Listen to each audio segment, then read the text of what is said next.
But until the wake-up call that we all got, which is COVID, is when I realized that I have no financial education whatsoever. You don't want to ask people what they're doing because, first of all, there is this fear of not making it, and it is a fear that we give ourselves. Nobody has told you you've not made it. These are the private conversations you have with yourself, and you sit down, you're like, oh, you've made a mistake, you're not a good person. So you have to make it right to society, whoever society is. And it is a benchmark that you set for yourself that really puts unnecessary pressure. So do not take it for granted. A lack of emotional quotient can affect your finances, right? If you don't have that emotional know-how to know that you can learn from your mistakes, as we've just listened to, you can, from one point to another slowly in your own journey without comparing yourself to other people, that you can actually make very sound investments. So off bat, I'm making horrible decisions and I'm getting more and more into debt. Remember, I'm still into the black tax hole. So I am borrowing money to pay debts. And that followed me 10 years into now. I'm married and I have 2 more kids. So I have 3 children, and it just became an accumulation of debt. And when I sat down with my now husband and we went back to the very genesis of it, and I discovered it is that one loan.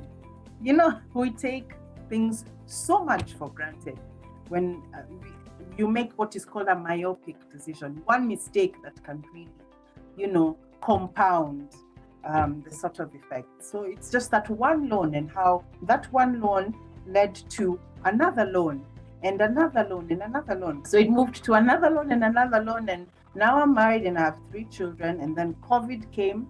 So the thing that I was using to service these loans was no longer there. We went through what most people went through, a salary cut.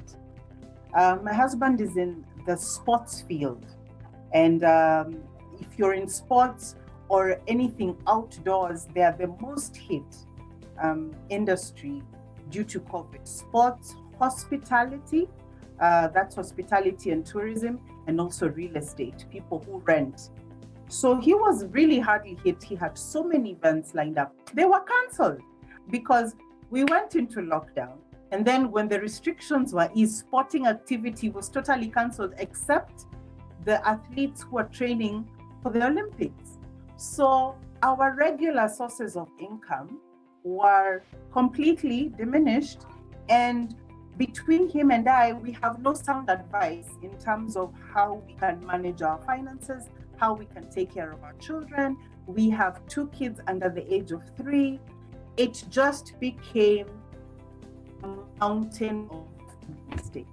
So by the time I was reaching out to Waithaka Centonomy and I was joining the class, I was at a point where I felt so ashamed. When people see you on TV, they think, especially with me, I have and I appreciate this, I get it from my father, so it is genetic. I'm a very loud and boisterous voice. And when you see me on TV, you're like, this girl has it all together.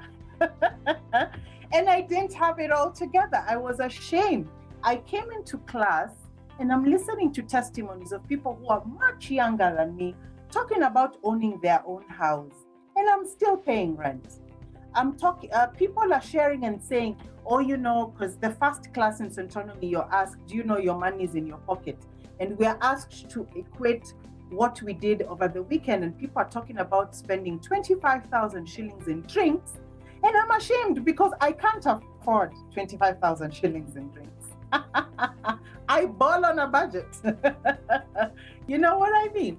So I came at a point where I was so ashamed, where I felt like I'm such a late bloomer. I should have gotten it right. And you beat yourself up. You're like, Cindy, why didn't you do this? Why didn't you do this? All that money you made before you got into, before life happened, before the demand on your life was too much, when I still had 1 child, when, I could easily do 3, 4, 5 jobs. Right now, even the 2 jobs that you're getting, you're sort of holding on to it, when the market was better. Why didn't you?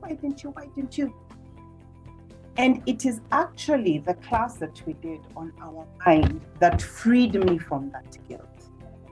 When I was doing the first class and the second class, I was just getting more and more depressed because, there's this whole inflation calculator and you're told, write down all your dreams. How much will they cost? All right, that is the amount of money you need to raise in your lifetime. You're thinking, I don't have 34 million shillings. Where am I going to get it from? I can barely put together 1 million shillings. And when you're asked tough questions like, can you raise a lump sum in 48 hours? And I was like, I cannot. I can't raise 1 million shillings in 48 hours. I would have to be the typical people. I go and I do fundraisers and people are like, maseleb wanapelekanga pesa yao wapi? It's just lack of financial advice. When we did the class on our abundance mindset is when I realized what the problem was from the very beginning. Yes, it would help a lot if I had sound financial advice at the beginning. But there was something that was also not right with my bank account, and that was my mind. I didn't think that I deserved to be a millionaire.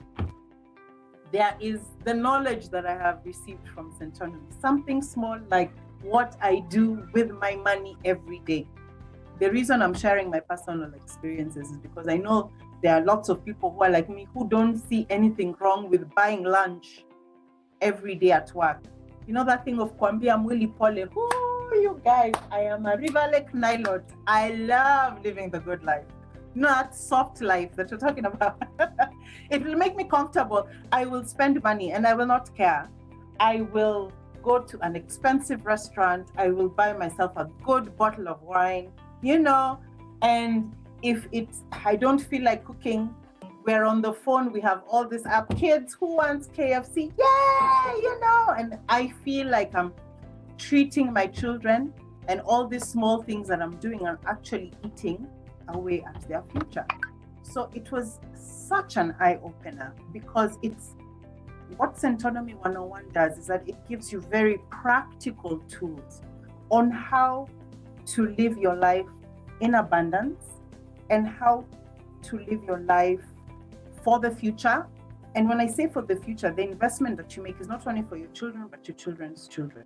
At the end of the class, you end up feeling like, I am in this world for a bigger purpose other than being a mom and being a wife. I can actually impact people with my knowledge, with my skills. It also made me realize that I am more talented than I give myself credit for. I appreciate that the people listening come from different faiths. I'm only quoting the Bible because it is a spiritual book that I am more acquainted with, but I respect all religions. When God told Moses to go and free the Israelites, Moses had all these excuses, and the first thing God told him is, what is in your hand? And it actually made me sit down and realize I have a lot in my hand. I'm very skilled. I'm a good orator, if I do say so myself. Let me know in the chat section. I'm a good orator. And I also have such a passion for helping people because I am a product of my mistakes. I made so many mistakes when I was younger. And I'm not ashamed to talk about them because I am who I am right now because of my mistakes. Had I not made my mistakes, I would probably not even be alive. So I appreciate the process that I had to get here. So that's sort of, why am I talking about this? You will learn in class that there are other ways that you can make money. It is not just the rat race that we're told you have to go work hard and get a good job. You can actually get residual income from your God-given gifts and talents. You just have to believe that you deserve.